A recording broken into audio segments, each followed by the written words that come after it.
আসসালামু আলাইকুম। এগ্রোটেক বিডির পক্ষ থেকে আপনাদেরকে স্বাগতম। আজকে আমরা যে আলোচনা করব সেটা হচ্ছে বেগুনে যদি ভুল ক্রমে কোনো আগাছানাশক বা ঘাস মারা এই জাতীয় কোনো বিষ স্প্রে করা হয়ে যায় বা অধিক মাত্রায় কোনো বিষ স্প্রে করা হয়ে যায়, যার কারণে গাছটি মরে যায়, মরে যায় বা মাথা পুড়ে যায়, এই সমস্যা নিয়ে সবাই প্রায় ভুগছেন, একবার অবশ্যই ভুগছেন, বা যার কারণে যে ভুলের কারণে কোনো উপায় পাননি, গাছটা মারা গেছে। এরকম তো হইতেই পারে, ভুল মানুষের দ্বারাই হয়, এটা তেমন কোনো ব্যাপার না। তো আমার নিজের জমিতে হয়েছে, এই জমিতে আপনারা অবস্থাটা দেখছেন, এই জমিতে হয়েছে। আমি ভুল ক্রমে আমি বাসায় ছিলাম না, আমার ছোট ভাইকে স্প্রে করতে বলছি, সে ঘাস মারা স্প্রে করে ফেলছে। আর আমারও ভুল ছিল একই বেগের ভিতরে স্প্রে মানে ঘাস মারার ওষুধটা রাখা। তখন আমি তো মনে করেন একটা চাষি, আমি তো কোনো কোম্পানি দিও না বা মাঠ কর্মী না যে আপনাদেরকে সাজেস্ট করবে এই ওষুধ দিন। আমি একটা চাষি, আমি এই ওষুধটা দিব, দিয়ে ফলাফল পাবো, তারপরে আপনাদেরকে জানাবো। তো আমার গাছে আমি ভুল ক্রমে ওষুধটা পড়ছিল, ক্ষতিটা হয়েছিল, ফলাফলটা পাইছি, এবার আপনাদেরকে জানাতে আসলাম। তো জানাতে আসছে, আপনি একটু ধৈর্য সহকারে শুনবেন, কারণ গুরুত্বপূর্ণ যেহেতু কথাটা, সেহেতু একটু ধৈর্য সহকারে শুনলে আমার মনে হয় ভালো হবে, কারণ কথাগুলো ইম্পর্টেন্ট, বিষটা ইম্পর্টেন্ট না, কথাগুলো ইম্পর্টেন্ট। কি করণীয়, কি করতে হবে, প্রথম ধাপ। তো ধাপটা হচ্ছে, আমরা যখন বীজটা পড়ে যাবে তখন হয়তো আপনাকে অনেকেই বলতে পারে, সাজেস্ট করতে পারে যে পানি দিয়ে ধুয়ে দাও। না, বেগুন গাছে যত স্প্রে যে কোনো ভাবে করতে পারে, প্রত্যেকটা পাতায় আগায় ডুগায় মনে হয় বিষ পড়ে না।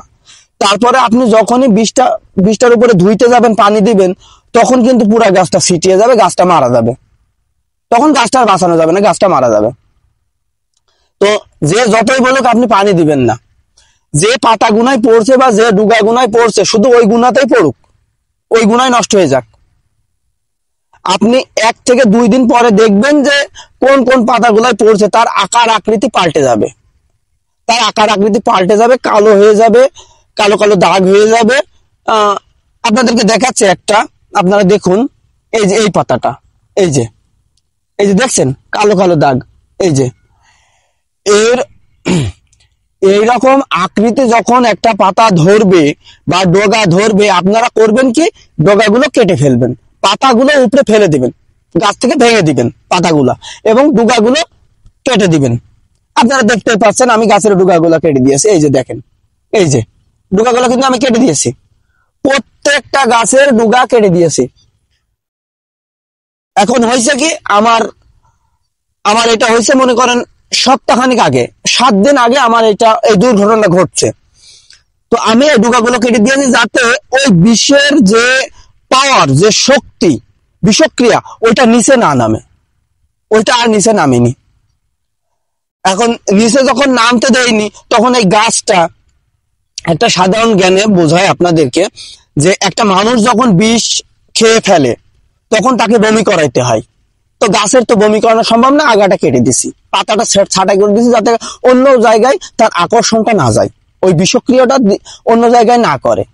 এইবার একটা মানুষ যখন বিষ খায়, তার শরীরে কিন্তু অনেক ঘাটতি চলে আসে, সে মানুষটা অসুস্থ হয়ে যায়, তার ওজন কমে যায়, তার ভিতরে রোগ প্রতিরোধ ক্ষমতা শেষ, এমনকি সে দুর্বল হয়ে পড়ে। তখন তার প্রয়োজন হয় সুষম খাদ্য, মুখে খাদ্য বলেন বা চিকিৎসা বলেন, সুষম খাদ্যের প্রয়োজন। তো এই গাছের তো আর আপেল কমলা দেওয়া যাবে না, এই গাছকে ওষুধ দিয়েই ভালো করতে হবে। তো এই গাছকে ওষুধ কি, সুষম খাদ্যটা কি, এই গাছের সুষম খাদ্যটা হচ্ছে কিছু ভিটামিন ব্যবহার করতে হবে, যাতে এই গাছের শক্তিটা পুনরায় ফেরত আসে, এর কার্যক্ষমতা বৃদ্ধি পায়। তো যার কারণে কিছু ভিটামিন দিতে হবে যাতে সুস্থ হয়, আর কিছু হরমোন ব্যবহার করতে হবে, কিছু ভিটামিন আর কিছু হরমোন ব্যবহার করতে হবে যাতে এ সুস্থ হয়। এর যে একটা মানে বিষ গেছে, এ যে মারা যাবে, তো আগাডুগা কেটে তো একে সুস্থ করলাম, মোটামুটি ভালো করলাম, কিন্তু একে তো আমার সতেজ করতে হবে। তো যার কারণে আমাকে ভিটামিন আর হরমোন ব্যবহার করতে হবে। তো ভিটামিনটা কি? ভিটামিনটা হচ্ছে আপনাদের ভিটামিন হচ্ছে আমি যেটা ব্যবহার করলাম সেইটা হচ্ছে এই যে গ্রিন চার্জ। আপনারা দেখতে পাচ্ছেন এটা হচ্ছে গ্রিন চার্জ। এটা প্রতি লিটারে 1 গ্রাম, প্রতি লিটারে 1 গ্রাম আমি ব্যবহার করলাম, ফলাফল পাইছি। ইনশাল্লাহ সামনের সপ্তাহে আরো ফলাফল জানাবো। এটা গেল ভিটামিন। এবারে হরমোন, একটা হরমোন তো ব্যবহার করা লাগবে। এবার এই হরমোনটা হচ্ছে সাদিক বৃষ্টি। সাদিক বৃষ্টি দেখতে পাচ্ছেন আমার হাতে আছে সাদিক বৃষ্টি। আচ্ছা, এবারে শুধু এই দুইটা দিলেই হবে না, শুধু এই দুইটা দিলেই হবে না, আর একটা আছে যেটা এর রোগ প্রতিরোধ ক্ষমতা বা বৃদ্ধি করে। এর যে এতখানি একটা ঝুঁকি, এটা সামাল দিতে হবে। এর রোগ প্রতিরোধ ক্ষমতাটা বৃদ্ধি করতে হবে, যাতে কোন রকমের বাহ্যিক রোগ এর ভিতরে, একটা দুর্বল শরীরে কিন্তু রোগ বেশি আসে, একটা মানুষের দুর্বল শরীরে রোগ বেশি আসে। তো রোগ প্রতিরোধ ক্ষমতা যদি বৃদ্ধি করতে হয় তাহলে আমাদেরকে কি করতে হবে? একটা ব্যবহার করতে হবে, সেইটা হচ্ছে, এখন আপনার অন্য গ্রুপ ব্যবহার করতে পারেন, আমি যেটা ব্যবহার করছি শুধু সেইটা সাজেস্ট করছি, আপনাকে ওইটাই ব্যবহার করতে হবে এরকম কিছু না। আপনি ওখানে যেটা পাবেন, আমি ভিটামিন বলেছি ভিটামিন নেবেন, একটা হরমোন বলেছি একটা হরমোন নেবেন, আপনার এলাকার কৃষিবিদদের সাজেস্ট অনুযায়ী একটা ভালোটাও নিতে পারেন আপনি, সমস্যা নাই। এইবার আমি নেব পিসিআইসি চমক, পিসিআই চমক, পিসিআই চমক, ঠিক আছে? এই যে এরকম বোতলটা, ঠিক এই মুটকির 2 মুটকি, এই ঢাকনাটার 2 ঢাকনা একটা ঢপে, মানে 20 লিটার জলে এই ঢাকনাটার 2 মুটকি, 2 ঢাকনা, ঠিক আছে? এবার গেল রোগ প্রতিরোধ ক্ষমতা। এবার আসছে যখন একটা গাছ দুর্বল হবে বা বিষ পড়বে, তো এর শরীর থেকে বিষের যে বিষক্রিয়াটা দূর করতে হবে, এটা হচ্ছে সবার মূল টেনশন, যে কি করে বিষক্রিয়া দূর করব, বিষক্রিয়াটা এর গা থেকে, এর শরীর থেকে কিভাবে সরাবো, না হলে তো গাছটা বাঁচবে না। তাহলে আমরা বিষক্রিয়াটা কিভাবে দূর করব? বিষক্রিয়া দূর করতে হলে আমাদের লাগবে ছত্রাকনাশক। যে ছত্রাকনাশকটা হচ্ছে অ্যাডকার্জে ব্লু, অ্যাডকার্জে ব্লু, আমি এটা ব্যবহার করছি, আপনারা অন্যটা ব্যবহার করতে পারেন, একটা ছত্রাকনাশক। আর একটা ছত্রাকনাশক নিব আমরা, সেটা হচ্ছে Agrofil M mancozeb, Agrofil M 45 mancozeb, mancozeb, Agrofil M 45 mancozeb. আমি এটা নিচে, আপনারা অন্যটা নিতে পারেন। এটা একটা ছত্রাকনাশক, একটা ছত্রাকনাশক। আর একটা নিছি, সেটা হচ্ছে গাছের দেহের সকল পুষ্টি যাতে পূরণ করে। আমার শুধু একটা শরীরে ভিটামিন বা আয়রন দিলে পরিপূর্ণ হয় না, আয়োডিন আছে, মিনারেল আছে, বিভিন্ন রকম মানুষের শরীরে যেমন যা যা লাগে, এর প্রত্যেকটা গাছের শরীরে সেরকম লাগে।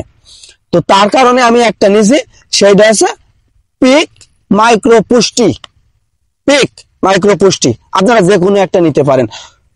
তো এইটা একদিনে যে ব্যবহার করবেন তা না, আপনারা প্রথম 2 দিন পরে, আপনাদের মানে গাছের ক্ষতিটা হওয়ার পরে, আপনারা আগাডুগা যেদিন কাটবেন ওই দিন আপনারা ব্যবহার করবেন একটা পিসিআই চমক, পিক আর অ্যাডগার্জে ব্লু। এই অ্যাডগার্জে ব্লু অর্ধেক দিবেন 20 লিটার পানিতে, 20 লিটার পানিতে দিবেন অর্ধেক। এইটাও 20 লিটার পানিতে দিবেন অর্ধেক পিক। আর এইটা তো আপনাকে বলেই দিলাম যে 2 ঢাকনি 20 লিটারে। এটা হলো প্রথম দিন, যেদিন ডগা কাটবেন ওই দিন। আর ডগা কাটার 4 থেকে 5 দিন পরে আপনি ব্যবহার করবেন একটা হরমোন সাদিক বৃষ্টি, 20 লিটারে 1 মুটকি, একটা ভিটামিন গ্রিন চার্জ 20 লিটারে 1 মুটকি, অ্যাগ্রোফিল এম 45 ম্যানকোজেব। এইটা কিন্তু 3 ভাগে ভাগ করবেন, করে আপনার 20 লিটারের ড্রপে 1 ভাগ দেবেন। 20 লিটার বা 18 লিটার সমস্যা নাই, 2-1 লিটারে কোনো ব্যাপার না। কিন্তু এটা 3 ভাগ করবেন, 2 ভাগে যেন হয় না, 3 ভাগ করবেন। ওষুধ সব থেকে যেটা বড় কথা হচ্ছে বিষ, কীটনাশক ওষুধ এইগুলা যে যা সাজেস্ট করুক আপনি ব্যবহার করার সময় একটু কমই ব্যবহার করবেন, বেশি ব্যবহার করবেন না, বরঞ্চ কম ব্যবহার করবেন। যে কোনো সাজেস্ট করবে আপনি একটু কম ব্যবহার করবেন। তারপরে যেটা কথা সেটা হচ্ছে আপনি গাছটা আপনাকে একটু ঘুরাই দেখাই, আমার গাছের কি অবস্থা একটু দেখেন, শুধু একটু দেখেন। এই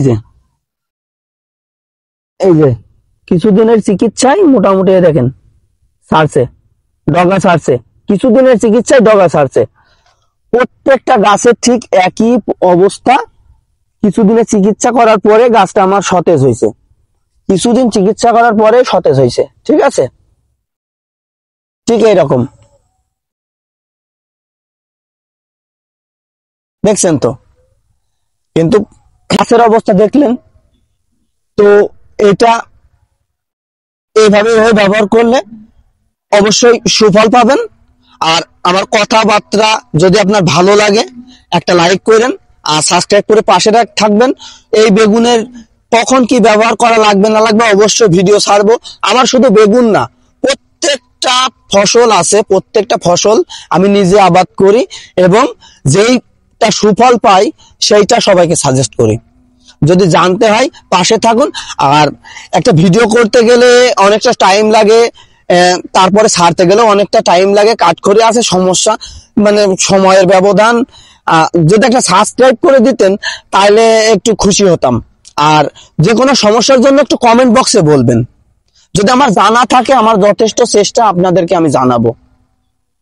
আমি চাষি, আমি যতটুকু পারবো ততটুকু আপনাকে বলবো, যতটুকু পারবো না ততটুকু বলবো না। তো আমার মনে হয় আমি বেশি কথা বলে ফেললাম, আর কথা বাড়াবো না। আল্লাহ হাফেজ, সবাই ভালো থাকবেন, সবাইকে শুভকামনা রইল।